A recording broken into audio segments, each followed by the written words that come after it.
ಅಣ್ಣ ಇದು ನಿಮ್ಮ ಪೇಜಾ? ಓಕೆ.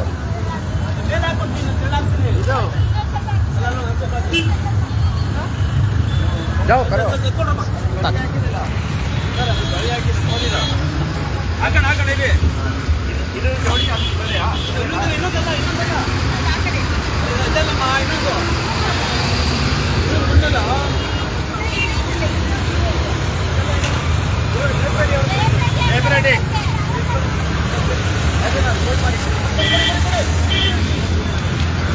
ನೀವು ಅಲ್ಲಿ बोलो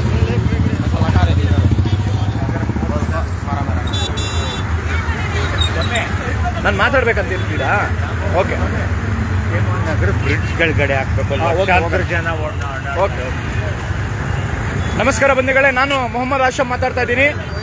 KRS ಪಕ್ಷದ ಬೆಂಗಳೂರು ಪೂರ್ವ ಜಿಲ್ಲೆದ ಸರ್ವಜ್ಞನಗರ ಉಸ್ತುವಾರಿಯಾಗಿದ್ದೀನಿ. ಇವತ್ತು ರಾಮುತ್ತಿ ಸಿಗ್ನಲ್ ಹತ್ರ ಪೋಸ್ಟರ್ ಹೆಂಚೋದು ಕೆಲಸ ಮಾಡ್ತಾ ಇದ್ದೀವಿ. ಈ ರಾಜ್ಯದ ಕಳ್ಳರು ಸರ್ಕಾರ ಮತ್ತೆ ಭ್ರಷ್ಟರ ಸರ್ಕಾರ ಬಿ ನಾಗೇಂದ್ರ ಬಗ್ಗೆ ಕ್ಯಾಬಿನೆಟ್ನಲ್ಲಿ ಹುದ್ದೆ ಕೊಟ್ಟಿರದ ಮಿನಿಸ್ಟರ್ ಪೋಸ್ಟ್ ಅವ್ರ ಬಗ್ಗೆ ನಾವು ಮಾತಾಡ್ತಾ ಇದ್ದೀವಿ. ಈ JCB ಪಕ್ಷಗಳು, ಈ 3 ಜನ ಒಂದೇ ಕುಟುಂಬಗಳು, ಕಾಂಗ್ರೆಸ್, BJP, JDS, ಇವ್ರಿಗೆಲ್ಲ ನಂಬಕ್ ಹೋಗ್ಬೇಡಿ.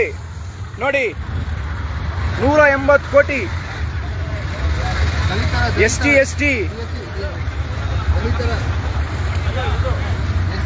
ಬೈದಿದೀಯ ಸ್ವಲ್ಪ ನೋಡಿ. ನಮ್ಮ ಪೂರ್ವ ಜಿಲ್ಲೆದವರು ಮಹಿಳರು ಈ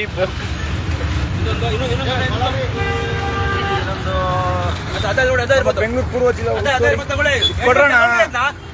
ಇದು ಬ್ಯಾಗ್ ಇಡ್ರಿ, ಎಲ್ಲಿ ಹೋಗಲ್ಲ.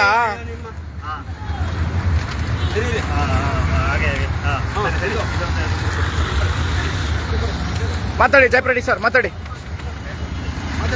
ಸರ್, ಮಾತಾಡಿ. ಏನನ್ನು ತಿಳಿಸಿ ಬಿ ನಾಗೇಂದ್ರ ಅವ್ರ ಬಗ್ಗೆ. ಬಿ ನಾಗೇಂದ್ರ ಅವರು ತುಂಬ 420 ನನ್ನ ಮಕ್ಕಳು ಇಂಥವರಿಗೆಲ್ಲ ನಮ್ಮ ಕರ್ನಾಟಕದಲ್ಲಿ ಇಟ್ಕೊಂಡು ನಾವು ಏನೂ ಮಾಡೋದಕ್ಕಾಗೋದಿಲ್ಲ. ಟಿ ಶರ್ಟ್ ಹಾಕೊಳ್ಳಿ. ನಾವು ಬಂದ್ಬಿಟ್ಟು ಏನೂ ಮಾಡೋದಕ್ಕಾಗೋದಿಲ್ಲ. ನಮ್ಮ ಮಕ್ಕಳು ಬದುಕೋದು ತುಂಬ ಕಷ್ಟ ಇದೆ. ನಾವು ಈ ಊರು ಬಿಟ್ಬಿಟ್ಟೆ ಹೋಗ್ಬೇಕು ಅಂದ್ಬಿಟ್ಟು ಎಲ್ಲರೂ ಪ್ಲಾನ್ ಮಾಡಿದ್ದಾರೆ. ಇಂದು ಕಳ್ಳರಿಂದ ಮಾತಾಡಿ. ಹರೀಫ್ ಮಾತಾಡು. ತೆಲುಗು ಇಲ್ಲ, ಕನ್ನಡ ಮಾತಾಡಿ. ನಮಸ್ಕಾರ ಬಂಧುಗಳೇ. ಇಲ್ಲಿ ನೋಡಿ, ನಮ್ಮ ನ್ಯಾಯಾಧೀಶರು ಅಂದ್ರೆ ನಮ್ಮ DK ಅಣ್ಣ, ಇವರು ನಮ್ಮ ರಾಜ್ಯದ ಮುಖ್ಯಮಂತ್ರಿ ಅಂತ ನೋಡಿ. ಬಹಳ ನಾವು ಮೆಚ್ಚಂತ ಇದು ಮಂತ್ರಿ ಇವರು. ನೋಡಿ, ಇವರು ಮಾಡಿರೋಂಥ ಒಳ್ಳೆಯದು ನೋಡಿ. 19 ಕ್ರಿಮಿನಲ್ ಕೇಸ್ ಇದೆ. ನಮ್ಮ ಮುಖ್ಯಮಂತ್ರಿ ಹೆಸರು ಕರೆಕ್ಟ್ ಆಗ್ತಾ ಇದೆ ಸರ್, ಲೈವ್ ಮಾತಾಡ್ತಾ ಇದ್ದೀನಿ ಸರ್. ಹಾಗಾಗಿ ನೋಡಿ, ಇವರು ನಮ್ಮ ಬಿ ನಾಗೇಂದ್ರ ಅವರು SC ಸಮುದಾಯದವರು.